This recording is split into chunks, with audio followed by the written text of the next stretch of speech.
دلیل سے ثابت کرنے کا علم علم کلام کہلاتا ہے۔ علم کلام یعنی بحث و مباحثے کا علم۔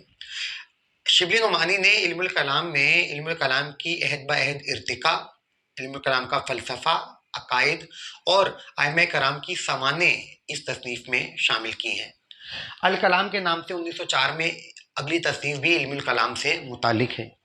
سوانح مولانا روم 1906 میں شائع ہوئی۔ اس تصنیف میں شبلی نعمانی نے مولانا رومی کی سوانح اور ان کی مشہور مثنوی مولانا روم کا تنقیدی جائزہ لیا ہے۔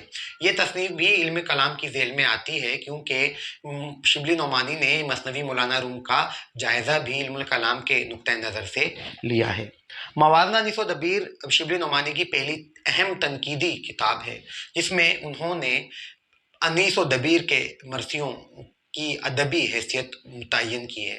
شعر العجم کے نام سے شبلی نعمانی نے 5 جلدوں میں فارسی شاعری کی تاریخ اور تذکرہ مرتب کیا۔ اس کی ابتدائی 3 جلدیں فارسی شاعری کی تاریخ اور اہم شاعروں کے تذکرے پر مشتمل ہیں۔ چوتھی جلد میں فارسی شاعری کی حقیقت، ان کے لوازمات اور اہم اصناف میں مثنوی اور شاہنامہ فردوسی پر تبصرہ شامل ہے۔ 5ویں جلد میں غزل، قصیدہ، فلسفیانہ، عاشقانہ اور اخلاقی شاعری کا مطالعہ کیا گیا ہے۔ اورنگزیب عالمگیر پر نظر میں شبلی نعمانی نے آخری اہم مغل بادشاہ اورنگزیب عالمگیر کو موضوع بنایا اور ان کے سوانح اور شخصیت کی تفصیلات فراہم کی ہیں۔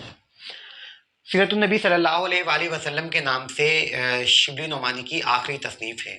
اس تصنیف کا پہلا حصہ شبلی نعمانی نے مکمل کر لیا تھا، دوسرا حصہ شروع ہی کیا تھا کہ شبلی نعمانی کی وفات ہو گئی۔ بقیہ جلدیں شبلی نعمانی کے شاگرد سید سلیمان ندوی نے مکمل کی۔ مقالات شبلی 8 جلدوں میں شبلی کے مضامین جو مختلف رسائل اور جرائد میں شائع ہوئے ان کو 8 جلدوں میں مرتب کر کے شائع کیا گیا۔ مکاتیب شبلی سید سلیمان ندوی نے شبلی نعمانی کے خطوط کو مرتب کر کے 2 جلدوں میں شائع کیا۔ شبلی نعمانی کی تصانیف کے بعد اگر ہم ان کی ادبی حیثیت کا جائزہ لیں تو شبلی نعمانی بحیثیت سوانح نگار پہلی خصوصیت نظر آتی ہے۔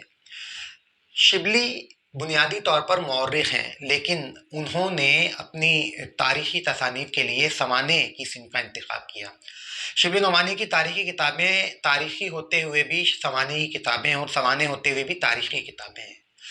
شبلی نعمانی نے اسلام کے شاندار حصوں کو اپنی سوانحی تصانیف میں پیش کیا ہے۔ سوانحی اعتبار سے شبلی نعمانی کی تصانیف پر ڈاکٹر سید عبداللہ کہتے ہیں کہ شبلی نعمانی کی سوانح حالی کی سوانح سے کم درجے کی ہیں، لیکن اس کا ایک سبب یہ بھی ہے کہ شبلی نعمانی نے اسلام کی اہم شخصیات حضرت عمر فاروق رضی اللہ تعالیٰ عنہ، امام ابو حنیفہ، امام غزالی، مولانا روم، اورنگزیب عالمگیر، مامون الرشید اور جیسی اہم شخصیات کو موضوع بنایا ہے، جس میں ان شخصیات کے جذبات اور احساسات کا خیال رکھنا بھی ضروری ہوتا ہے جن کے لیے یہ کتاب لکھی جا رہی ہے۔ اس لیے ان کتابوں میں شبلی نعمانی پھونک پھونک کر قدم رکھتے دکھائی دیتے ہیں۔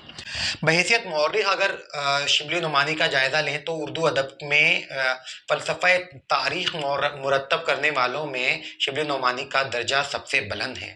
اردو ادب میں ہمیں شبلی نعمانی کے علاوہ کوئی ایسی شخصیت نظر نہیں آتی جنہوں نے فلسفہ تاریخ کو اتنے مرتب انداز میں پیش کیا ہے۔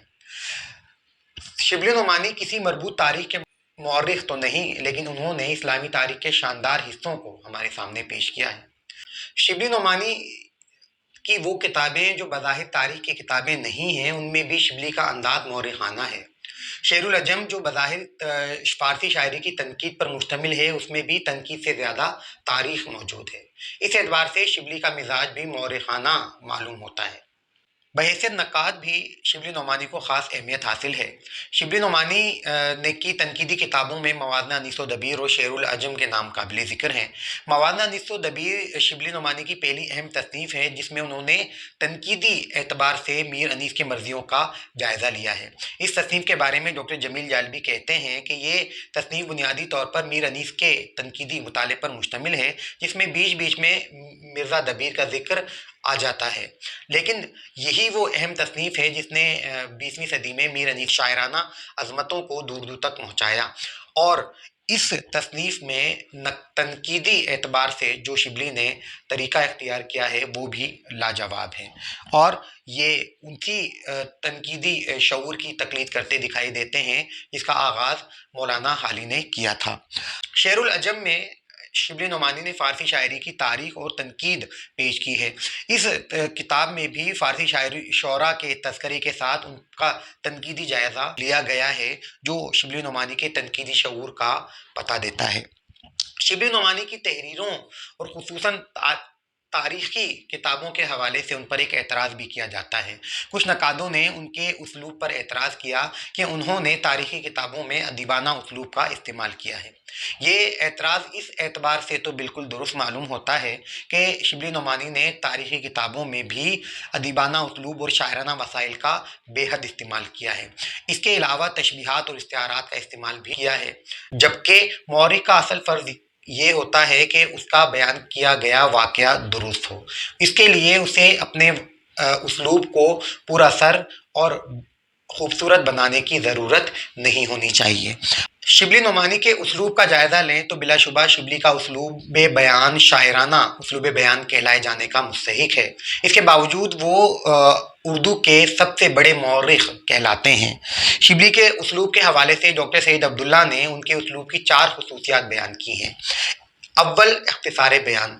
شبلی نعمانی حتی الامکان اپنی تحریروں میں اختصار سے کام لیتے ہیں اور کوئی غیر ضروری یا طوالت پسندی سے گریز کرتے ہیں۔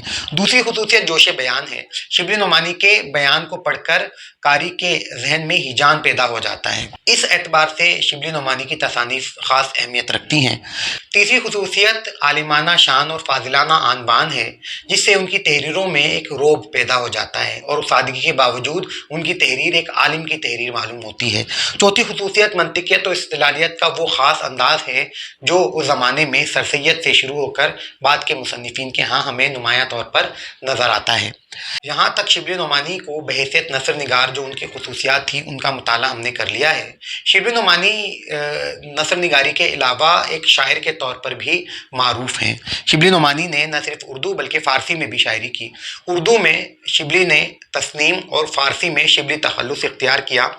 کلیات شبلی اردو میں بنیادی طور پر 2 طرح کی نظمیں نظر آتی ہیں، ایک ذاتی نظمیں اور دوسری وہ نظمیں جس میں مشاہیر اسلامی کو موضوع بنایا گیا ہے اور اہم شخصیات کے حوالے سے نظمیں لکھی گئی ہیں۔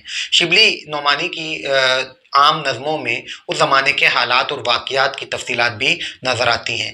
اس زمانے میں شبلی نعمانی کی ان نظموں نے کافی شہرت اور مقبولیت حاصل کی۔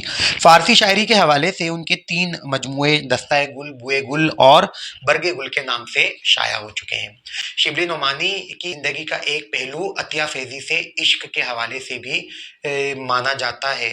انہوں نے نہ صرف عطیہ فیضی سے اپنی محبت کا اظہار کیا بلکہ انہیں خطوط اور فارسی شاعری میں بھی ان کا متعدد جگہ پر تذکرہ کیا ہے۔